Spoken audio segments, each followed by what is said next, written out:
تكلمت على حليب الحمارة في واحد الفيديو ولقى تفاعل كبير وتفاعلوا معه الناس. انا دخلت للتعاليق وقريتهم. فاللي خاصكم تعرفوا هو ان حليب الحمارة ماشي غير ديروه مع العرهار وتبخروا به. حليب الحمارة راه تقدروا تسيقوا به الدار اللي فيها السحر، تقدروا تعوموا به نتوما كاملين.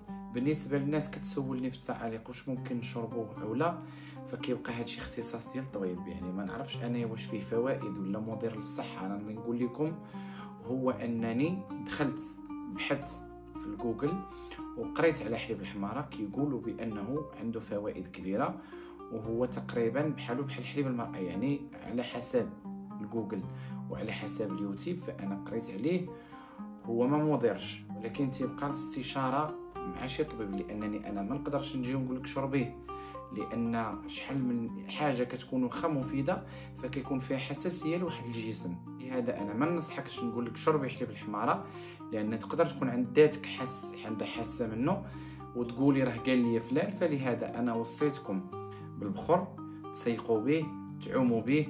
اما من ناحيه الشرب فاستشري مع الطبيب اللي غادي يكون احسن. يعني واش غتشربيه ولا لا، غتستشري مع الطبيب اللي غادي يقول لك واش تقدري تشربيه، واش الدات ديالك خاصين هذوك البروتينات ولا دوك الفوائد اللي كاينين في داك الحليب. لان شحال بزاف ديال الناس راه عندهم حساسيه غير من الحليب العادي ديال البقر، يعني بقى غير حليب اخر. واكثر حاجه يخاف منها الانسان هي الحوايج اللي كيكونوا كيتشربوا، ان الذات ماشي كلشي كتقبلو.